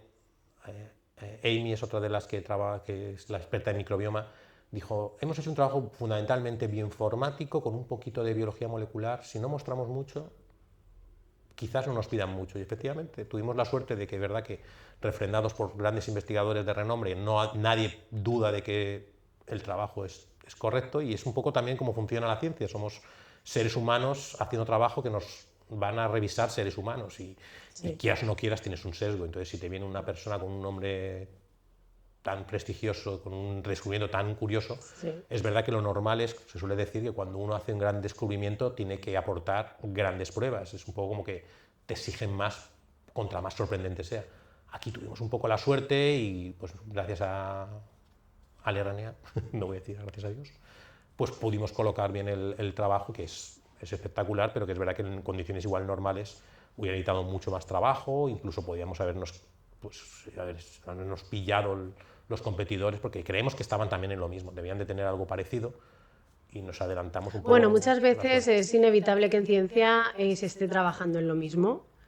Y pero a es veces una faena, porque en el fondo es te una das cuenta faena. que hay gente que está haciendo muy buen trabajo, y no se lo publican. El señor Mójica, que descubrió el CRISPR, tuvo muchos problemas para publicar su descubrimiento porque le pedían muchas más cosas, terminó mal publicándolo, entre comillas, en una revista menor para ser un descubrimiento espectacular, y todo el mundo luego un poco se aprovechó de ese gran Sí. descubrimiento, sacaron cosas muy interesantes, pero es que es verdad que al final dependes de pues, muchos sesgos que, no sé, la competición está bien para...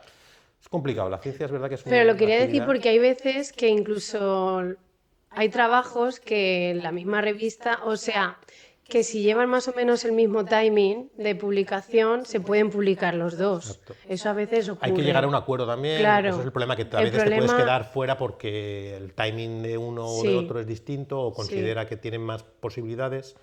Y es verdad que competir con gente muy buena para mí es una faena. Es decir, Sí. el quedarme fuera en una revista como fue ese año, en 2023, viendo que los 3 revisores habían sido positivos, pero es verdad que uno creemos que era conocido o el propio competidor, y de alguna forma decidir que lo paro todo y me voy. Es decir, ves cosas que lo entiendes igual en cuando te estás jugando dinero, deporte, no sé, es cosas que entiendes la competición, pero en ciencia es un poco triste que Y gente esto se quede fuera. porque la audiencia no se entienda un poco, porque no están tan familiarizados seguramente con el tema de las publicaciones. Y es que a los científicos se nos evalúa por lo que publicamos. Eso es nuestro ¿Por indicador. dónde lo publicamos? Bueno, ¿dónde publicamos? Eso es nuestro indicador de productividad. Y eso es un problema a veces porque no es tan fácil publicar en revistas de alto impacto. Y quiero también resaltar que los científicos, los investigadores, investigadoras, captamos la financiación, tenemos que luchar por tener una financiación, tenemos que luchar por tener a gente, pensar en los proyectos, tirar para adelante los proyectos, hacerlos y luego mandarlos a una revista en la que nos evalúan, nos piden muchísimos más experimentos, que a veces las revisiones duran años en algunas revistas. Y cuando deciden publicártelo, si es que te lo publican, porque a veces te lo pueden rechazar, tienes que pagar. Sí, pagar. O sea, después de todo, aún encima, tú tienes que pagar. Y no se pagan 100 o 200 euros, se pagan miles. Hasta 12.000 euros están pidiendo Sí. algunas revistas por tener una Entonces, publicación. esto es un negocio, el de las revistas. Sí, es un poco triste que estamos cogidos del cuello, por Sí. decirlo de alguna manera, porque claro, tú dependes de ello y a la vez ellos se aprovechan. Y es verdad que es que el cascabel no se lo va a poner nadie, porque los físicos y los matemáticos sé que van más chulos ellos, pues como su publicación normalmente consiste en una demostración y pueden publicarlo en revistas un poquito, vamos a llamar, libres, y sale allí la publicación y ya está, pero es verdad que no tienen prestigio, pero es verdad que entre ellos mismos luego se lo reconocen porque lo que publicas es autoexplicativo y autosuficiente. En nuestro caso, pues sí, es verdad que hay mucha connotación, puede haber pequeños errores experimentales, que haya un nombre u otro hace que sea más fácil, y es verdad que es muy triste que estemos dependiendo de ese tipo de Sí, cosas, pero es que ahora, claro, tampoco te da sí. tiempo, porque yo el lunes tengo que llegar a trabajar y tengo que intentar sacar lo otro y tengo que mandar un artículo, y como para decir, no mando nada y lo publico, no sé, en una página web, y es verdad que eso es una cosa que en algún Sí. momento probablemente tendrá que cambiar, porque la cantidad de dinero que se gasta en algunos grupos es brutal. Es decir, lo de Nature, por ejemplo, eran eso, poner una cosa. Además, ya no sé, la revista existe, ¿verdad? Pero la mayoría de lo que la gente mira es en Internet, por subir el artículo a Internet, una página web. No sé si costará 0,0001 céntimos tener eso. Unos editores que cobrarán bien, pero que lo que hacen es revisarlo vía compañeros, es decir, se lo mandan a otros investigadores que no cobramos nada por revisarlo. Efectivamente, porque Marcos será revisor de algunas revistas y no le pagan por ello. No nos pagan. Entonces, al final, ¿qué cobra? La revista y los editores. Porque, ¿qué pasa con todo esto al final? Que como los investigadores ya tenemos bastante con hacer todo lo que hacemos, porque se nos pide el oro y el moro, o sea, tenemos que hacer de todo. Ahora mucha gente, el tema de la divulgación, pues también lo ve como algo más. Aún encima también tengo que divulgar. A mí personalmente me gusta, pero entiendo la parte de... Es que va con todo, nos gusta de no todo. me gusta, Sí, ¿no? Nos gusta todo y al final Claro, un poco, y somos no tontos, puedes sí, pero claro, también decir, disfrutamos. claro, no puedes hacer todo, pero ¿qué pasa? Que se está perdiendo talento a la hora de revisar los trabajos, porque evidentemente si no pagan ese trabajo, que es un esfuerzo revisar un artículo, pues la gente está diciendo que no quiere revisar. Y eso conlleva a que tu trabajo lo revise gente que no es tan experta del campo. Y eso es algo que nos repercute negativamente a todos nosotros, ¿no? Entonces, Sí, no, es una pescadilla que se muerde la cola y no tengo muy claro cuándo va a no solucionarse. sé cómo se solucionaría. Pero en sí. los últimos años cada vez es más típico además ver las revistas predatory que llaman, las que depredan, que de lo único que hacen es cobrar.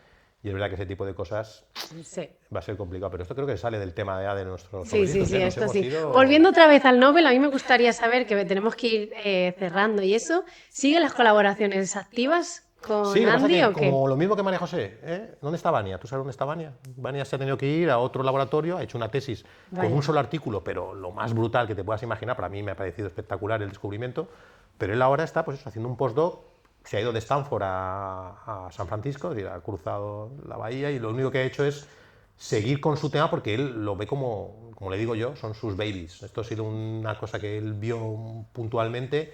Nosotros le dimos ya la salida porque lo teníamos claro que tenían que existir, pero él ahora tiene que continuar en ese trabajo y su premio Nobel ahora tiene un montón, es decir, su jefe pues, tiene algo de intención, pero no está específicamente en ello, a no ser que busque una persona concreto que lo siga y sabe que también hay muchos tire. laboratorios que están interesados y yo tengo colaboraciones ahora, un montón de gente que te contacta y se te va un poco de las manos, pero yo encantado, es decir, que realmente haya gente interesada en un tema y que alguno le logre dar la utilidad. Ya me gustaría a mí tener 30 María José y un... Que Oye, nunca dieran se una sabe en la plaza y- vida, nunca se sabe en la vida si la puedes volver a captar. Sí, no, ella probablemente lo que tristemente no tiene tampoco un mercado de posibilidades. A ella le gustaría obviamente seguir trabajando en temas que controla, le gustaría probablemente obviamente encontrar su grupo, encontrar sus líneas, pero está la cosa tan complicada que le va a costar eso, pues un proceso de buscarte una estabilización, pedir quizás irse al extranjero en un momento determinado, porque también este negocio es tan chulo que te dice, no, es que tienes que irte fuera. Y si no te vas fuera, a ti te pongo después de que haya ido fuera. ¿Por qué? Pues porque estas son las normas que hemos decidido y como sois muchos, tenemos que poner pues, filtros de todos los colores. Pero es que a mí eso me parece súper injusto, fíjate, Sí, sí, porque no, es no, que... si esto es una gincana de que Sí, esto es yo monto la así. historia ¿Quién tiene y como hay más? 4 duros, pues pongo unas normas. ¿Quién tiene más, no? Y lo de irse fuera, yo personalmente no me he ido fuera. Bueno, me he ido a una estancia muy cortita, pero nada. Entonces, no me he querido ir fuera. Que estoy en mi derecho de no querer irme. Evidentemente, ya sé lo que me va a conllevar. Pero la gente que se va, con todo el gusto del mundo que se va, como no te vayas por vivir tu experiencia personal, no te vayas porque el irte tampoco te asegura ningún éxito.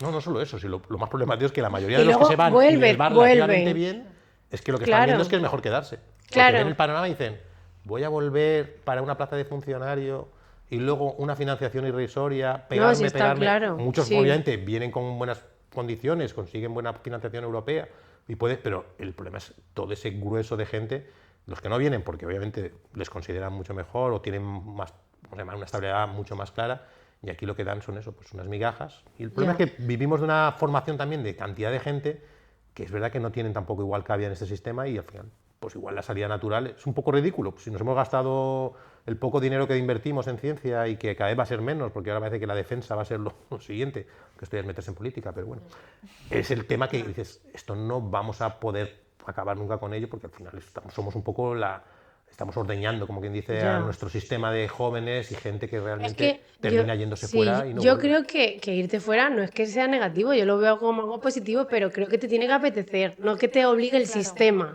No, pero es lo que a están diciendo, irte, que- que ese es Claro, el yo creo que punto. ese es el punto, que Ese te es el vayas porque te punto. quieras formar o tal, pero no Efectivamente. como una obligación para poder continuar Sí, investigando no, han algo. considerado que esto es un requisito más. Claro, Entonces, te pero, puede ir de maravilla pero que aquí, la gente se no puede ir puede. fuera Pero a veces te y a lo puedes ir, mejor no te pero al sales del volver- laboratorio.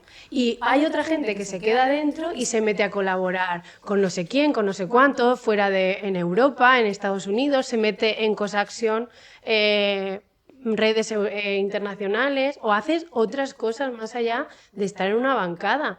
Y eso no se valora. No, y Ese lo es el que- Lo que problema. decías tú, el problema es que además la salida que hay en este país es o terminas siendo funcionario IP o terminas en una manera, vamos a llamar, inestable o sin ninguna claridad de continuidad, de una figura además que no está muy claro, un eterno postdoc, y es verdad que ese tipo de cosas, además mal pagado obviamente, porque no es tampoco un sueldo... Bueno, yo creo que está claro que la gente que estamos en ciencia no estamos por... No, obviamente, pero el detalle es que ni tan siquiera sea algo medianamente digno, que dices, "Joder". Entonces, claro, lo bueno que tiene es verdad que ahora está mucho mejor que en mis tiempos, es que además, una vez te metes en este ajo de la ciencia, la academia, tu tesis doctoral, te plantas con 30 y tantos y tienes algún hijo ya, ni te cuento, y dices, es que no tengo plan B. Es decir, la empresa ahora, gracias a Dios, pues existen grandes empresas, Sumilab puede ser un ejemplo típico de gente que realmente haya realmente más salidas laborales, y es verdad que ahora existe ese plan B, C o D, pero sigue siendo muy triste la cantidad de esos recursos, gente que realmente quiere y puede trabajar en este negocio y no tienen, no sé ya bien pagados, es que no tienen ni tan siquiera la seguridad de que esto vaya a continuar. Hay esperanza. Es decir, yo sé que el fondo al final esto, el que la sigue, la consigue, y siempre hay hueco para el que tiene decisión, ganas. pero también es verdad que a nivel mental y a nivel Cuesta, personal tiene su coste, y es verdad que es muy triste eso, la gente que al final termina igual llegando a esa especie de soñada plaza de estabilidad funcionarial, que al final tampoco terminas muy quemado. Es verdad que ves mucha gente muy quemada y estamos perdiendo eso, mucho talento también, porque sí. no se le dan las opciones, la financiación nos cuesta, Dios ayuda, y te pierdes al final.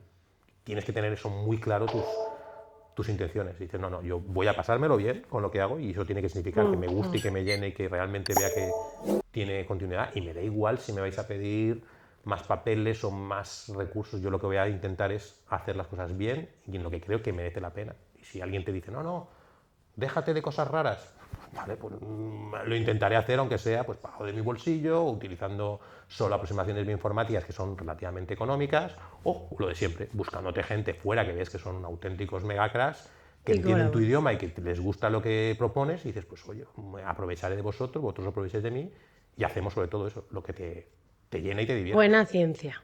Exacto. Bueno, buena ciencia.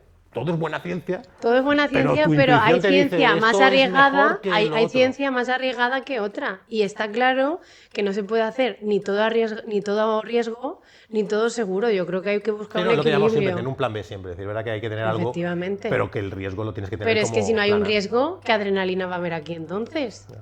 ¿No? Si encima que no hay dinero, no tienes encima... Hay que tener adrenalina por lo menos. Es una de las cosas que mola de esto, que la gente igual nos oye, pues dirá, estos tíos frikis son unos perdidos, no se divierten, pero es que la emoción de descubrir, el subidón que te da encontrar determinadas cosas, lo que os he comentado hace un momento de decir, ostras, que estoy en Wuhan en este momento encontrando un nuevo virus. Y solo no lo sé, parte, pero lo sé yo, ¿eh? Eso, exacto, ese subidón que te da decir, el poder, wow, está aquí, y luego igual lo publicas malamente o no llega a ninguna parte, pero ese punto que te da es como es como, probablemente hay gente que le encanta tirarse en salto base y disfrutará porque realmente les falta este subidón, te lo da también eso, descubrir determinadas cosas, chorraditas o cositas que muchas veces eso, entras también en tu mundito friki de tus cosas y tú eres el único que lo entiende, y a veces ya no, a veces no solo descubrir, cuando consigues algo, si funciona algo encima aplicado, lo vuestro ya es brutal. No, pero por ejemplo yo trabajo en C. elegans y microinyectar en C. elegans es algo metodológicamente complicado y que tienes que tener bastante destreza. Entonces yo la primera vez que conseguí un transgénico me bajé corriendo por las escaleras, abrí la puerta del laboratorio y allí en medio dije, por favor, que tengo algo que decir. Y ya Rafa se pensaba que estaba embarazado o algo, pero vamos, le dije que tengo un rojo. Y claro, tener un rojo es que tenía la faringe roja y era un transgénico. Y él se echó a reír porque dijo, qué ilusión. Qué bonita, qué bonita inocencia, ¿sabes? Pero no, que es verdad que pero yo es verdad, es que... con los clínicos, los que estéis cosas con enfermedades raras, los que realmente están trabajando ya incluso con personas. Yo esto lo he visto en un congreso de RNA y me acuerdo de la Nurisersen o algo así, era una... Nusinersen, era la de atrofia muscular espinal, sí. Pues cuando allí te muestran, nosotros vamos con nuestras gráficas, nuestros estudios, nuestras moléculas, mira, esto es un chorizo, no, es un obelisco, es más bonito. Cuando llega un tío y te muestra, este niño aparte tiene que un problema de médula, Sí, es de atrofia muscular espinal, es un problema de la motoneurona y ellos no se pueden mover. Te dan las mover esperanzas nada. de vida, te ves una familia con el niño y el experimento es con personas. Perdón. Pues el detalle del que te muestran los experimentos de que este niño tenía que haber fallecido a los 26 meses, 38 meses, donde tenía una esperanza de vida, y de repente ver que están siguiendo el seguimiento, la inyección de un nucleótido antisens, era contra, contra realmente intrones, es una... contra intrones, por cierto. Sí, es que realmente, por explicar un poquito la enfermedad, es monogénica, pero hay un pseudogen, un gen falso. Y este pseudogen tiene un nucleótido solo distinto con respecto al gen básico. Esto hace que el splicing alternativo, es decir, que el procesamiento del RNA esté erróneo, esté erróneo, y hace que solo se exprese un 10% la proteína. Entonces, ¿qué hacen? Bloquean con un antisense. Esos son experimentos de los que hacemos en el laboratorio con células, pero imagínate con niños. Claro. Y que te digan... Y es como que rescatan la función del pseudogen, no del gen. Pero tú sabes lo que es ver en la charla, que te digan, obviamente te estamos enseñando el caso de los que le dimos el fármaco, pero que hubo niños que hubo que hacer el control de darles placebo. Sí, y cambiaron, claro. Y saber que esos niños probablemente fallecieron o que no llegaron a la esperanza de vida, y lo único que ves es que realmente han hecho una cosa que es salvar. Dices, wow, era como muy brutal. Ahí nos pusimos todos a aplaudir diciendo, vaya, pero también lo piensas y dices, wow, qué duro debe ser este tipo de ensayos clínicos en los que tienen que ver, de hecho, que alguien no tiene que tener el... Este debate que acabas de abrir ahora mismo, y no me quiero alargar mucho, el lunes pasado tuvimos la jornada de Terreta en la que Sumilab también nos patrocinó.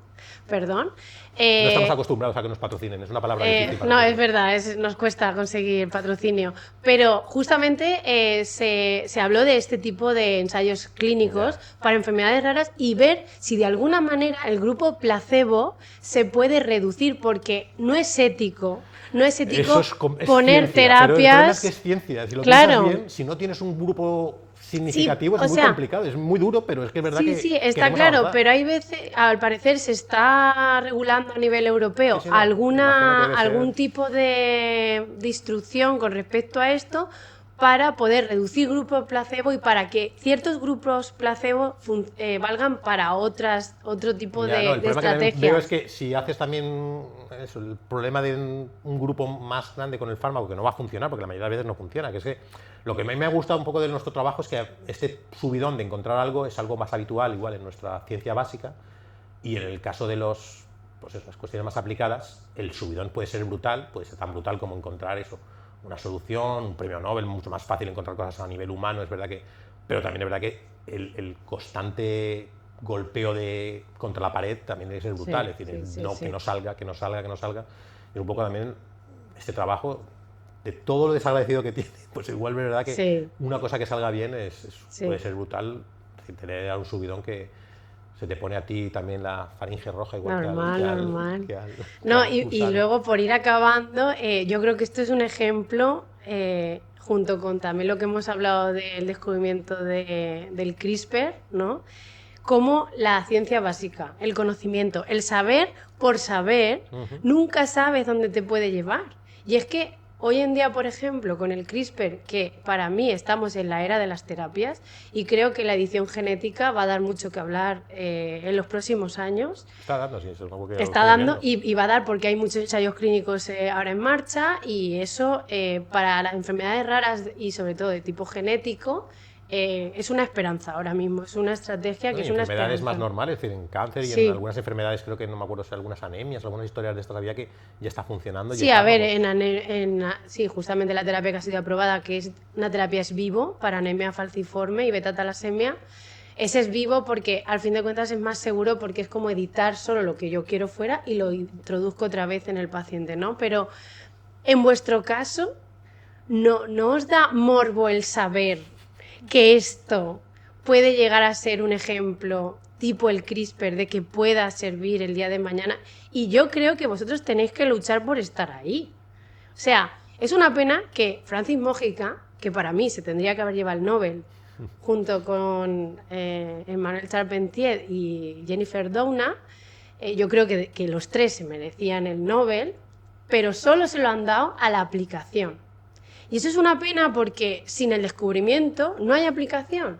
Y vosotros estáis en el descubrimiento. Y tenéis que estar en la aplicación, ¿no? Sí, claro, todo. Sí, está muy bien, sí, yo te digo que eso es ideal, pero a mirar, aquí yo creo que lo bueno, es decir, el Mojica, por ejemplo, mismo, yo creo que está pagado. Es decir, obviamente le hubiera encantado Pero el Sí, reconocimiento él también que ha está tenido muy posteriori cansado ha tenido seguro de suerte también. tanta charla por Ha ahí. tenido suerte también de que de alguna forma se le ha reconocido Se más le ha de lo que reconocido, se ha eso es reconocido verdad. muchas cosas. Es decir, es que si miras en ciencia la cantidad de gente que se ha quedado, especialmente, y ahora es un buen momento para hablar de las mujeres, la cantidad de mujeres que han hecho un trabajo brutal y que curiosamente han sido ninguneadas en ciencia, es que es acojonante. Es decir, es que dices, que seas tú, vamos a llamar en este caso nosotros los españoles, que nos ha costado sacar nuestro tema, ya te digo, yo creo que lo acepto. Es como luchar contra la pared, es decir, es que no tiene mucho más vuelta de hoja, es muy complicado que las cosas funcionen, sacar algo y que veas que por lo menos tu tema o tu campo, tu línea o tu idea va para adelante y por lo menos llega a estar reconocida. Yo eso creo que es lo mejor. Es decir, luego que obviamente lleguen reconocimientos porque esto tiene una aplicación, pues es una de las... Es decir, hay montones de... Cada día yo creo que si te coges las revistas buenas tienes descubrimientos súper chulos que igual no son tan llamativos porque no se dan igual las características, pero yo la semana pasada teníamos también, hay un señor en Cambridge que es también conocido por su trabajo también con CRISPR y está encontrando nuevas variantes en fagos, nuevas estrategias que han usado las bacterias y los fagos, por ejemplo, que es parecido al CRISPR, completamente novedosas, que igual no tienen mucha aplicación, pero que a nivel intelectual tú lo ves y dices, wow, precioso, un sistema nuevo con unas proteínas, con unas estructuras, igual hay que ser muy friki para apreciarlo, pero que dices, esto es súper chulo, es un poco como los obeliscos, es súper chulo el per se lo que sale, si alguien le da la aplicación o la utilidad, ole su descubrimiento y que reciba todos los honores. Y es verdad que, de alguna manera, también el reconocimiento, lo que dices tú, original, tendría que estar reconocido. Igual sí, pero ahí ya hay tantos factores en juego que no merece la pena darle más vueltas. Y tú estás en ello y ahora, por ejemplo, tienes financiación y tú controlas cómo funciona el sistema y va María José un día de estos y dice, oye, que tengo un obelisco que se está cargando las bacterias estas porque le he metido una proteína que, oye, mira, las mata todas y pues, ole. Pero yo te digo que ese paso, ese salto, muchas veces también eso tiene una cantidad de esfuerzo y de ahí tiempo. El caso de Doudna, por ejemplo, Jennifer Doudna y Charpentier ahí tuvieron, ellas dejaron sus temas de trabajo por CRISPR porque vieron algo que ni el propio Francis pensó ni nadie pensó y que realmente tienen su mérito y que le dieron, y de hecho lo que llegaron a ver ellas era un poco los primeros pasos, no llegaron muy lejos. Hubo un señor también en otro sitio, en el MIT, que dijo, esto se puede usar en mamíferos, y puso un sistema a punto que fue realmente lo que ha revolucionado el uso de estas tecnologías para editar enfermedades. Ese señor también ha quedado fuera, y ese yo creo que también tenía tanto derecho, y lo de siempre, es que los Nobel tienen que ser 3, pues no podemos poner esas cosas que son sutilezas y dices, no merece la pena, disfruta con lo que haces y pásalo bien, intenta descubrir las cosas, intenta financiarte y que sean interesantes, y si realmente encuentras algo bien, pero buscarlo demasiado, excepto vosotros que estáis muy en la aplicación, tenéis que buscar el final, lo nuestro nos permite un poco como manejarte, tenemos como más margen. Es más divertido lo vuestro en realidad, porque al final es lo que vas un poco ahí viendo, porque al final lo nuestro muchas veces es, sí, le puedes buscar la aplicación, pero muchas veces es algo que ya está publicado, voy a probarlo en mi contexto patológico, entonces no tiene tanta invención como lo vuestro, ¿vale? Entonces en ese Pero punto... yo también voy a lo que decías antes un poco, vamos un poco también con el gorrito de Livingstone y tampoco vamos con muy claro lo que queremos, tenemos unas ideas de lo que nos gusta y lo que vemos que existe y que creemos que puede existir,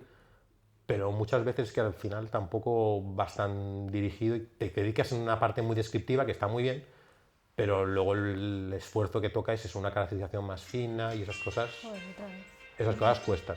Pero vamos, que en principio ya te digo que yo creo que es divertido todo, porque al final tú llegas ahí al día y cada pasito de tu puzzle te llena. Es decir, el conseguir que él tenga, que ostras, estoy probando en este cultivo celular, este plásmido con esta construcción, este intrón, ostras, que da algo. Y aunque no sea algo que sea explicable, yo creo que al final también te llena ese tipo de, lo que decíamos antes, la emoción de descubrir esos pequeños pasitos que los entiendes tú y el pobre postdoc que tengas al lado, o ella cuando de repente dice, ostras, esto se corta, esto funciona, mira, pues son esas cosas que La emoción. te van dando, y luego obviamente si encima tiene pues, más trayectoria, más recorrido, pues todo te llena. Y si luego encima un pringao así dice, ostras, que le he buscado una utilidad, wow, ya no te digo. Y si Broncano encima le gusta y te llama, pues vas y te lo pasas bien. Pero es un poco, al final, pequeños pasitos. Todos son como cosas mucho más pequeñas. Y si luego llega grande, aquí estamos, ¿eh? Nosotros Pues muy encantados. bien, chicos. Nada, genial. Yo creo que tenéis que estar súper satisfechos. Yo cuando vi en el programa de Broncano pensé que era el ejemplo de cualquier investigador que ha podido ir a un programa de televisión a contar lo que hace. Y yo creo que eso, todos los que estábamos detrás, nos sentíamos súper identificados con qué bien que gente que está en investigación básica vaya a un programa de televisión y que llame la atención del público, y además es que ese programa fue súper bien porque la gente estaba súper emocionada Fuimos con en vuestro... representación, fuimos con una Claro, pipeta de tal que es que es estábamos eso, todos. pero no me avisaste, no me avisaste, y ahí eso te lo tengo yo Tengo que guardado. decir que tengo una cláusula de confidencialidad que nos pidieron a los dos, que nos dijeron, por favor, no lo contéis. Eso es verdad, Y yo dije, claro. joder, pero mi madre dice, bueno, va, tu madre sí. Mis hijos, bueno, si vienen, era una cosa tonta, yo me sentí un poco abrumado porque te mandan un papel en el que dicen claramente, por favor, esto como las redes sociales hoy nos van y nosotros jugamos con el tema de un poquito la sorpresa, pues digo, pero tú te crees que... Y claro, ellos yo creo que lo mandan a todos, un poco, se lo dicen al futbolista de turno, oye, no digas nada, porque claro, tienen un altavoz. Y nosotros pues sí, la verdad es que podíamos haberlo dicho a más gente, que en el fondo, de hecho, lo dijimos Bueno, un poco cuando ya estábamos ya... también lo ve muchísima gente, de hecho al final se va corriendo la voz, ¿sabes? O sea que al final... Y a mí me hace mucha gracia a mí cuando te viene la gente, oye, que lo vi, y eso es lo bueno, de casualidad. Digo, así es como mola, que las cosas sean un poco, Sí, no tomo, mírame, te van un poco por compromiso, pero si lo ven y se quedan, pues yo creo que nos gustó más cuando nos dijo la gente. está muy bien. A ella la reconocían por la calle, por ejemplo, y estaba como muy Hombre, es orgullosa. que sois famosos. Yo me siento famosa por conocerte a ti, o sea, imagínate. De hecho, Noa, que también ha ido, Noa Igón a la revuelta, yo digo, yo últimamente cuando tengo que dar alguna charla, yo pongo, mirar, esta es Noa, estas son las enfermedades Una crack. raras. Mira, con Marcos de la Peña yo colaboro. Y eso es un gancho para la audiencia cuando estás dando una charla, porque dicen, uy, la revuelta. Entonces, está muy bien. Pues nada, chicos, muchísimas gracias por este rato que hemos pasado súper ameno aquí contando. Hemos sido un poco frikis en algunos Sí, momentos, vaya hemos chapa intentado resultado. Madre mía. explicar un poquito, pero yo creo que queda clara por lo que estamos aquí y por lo que hemos venido. Entonces, muchísimas gracias y nada, encantadísima.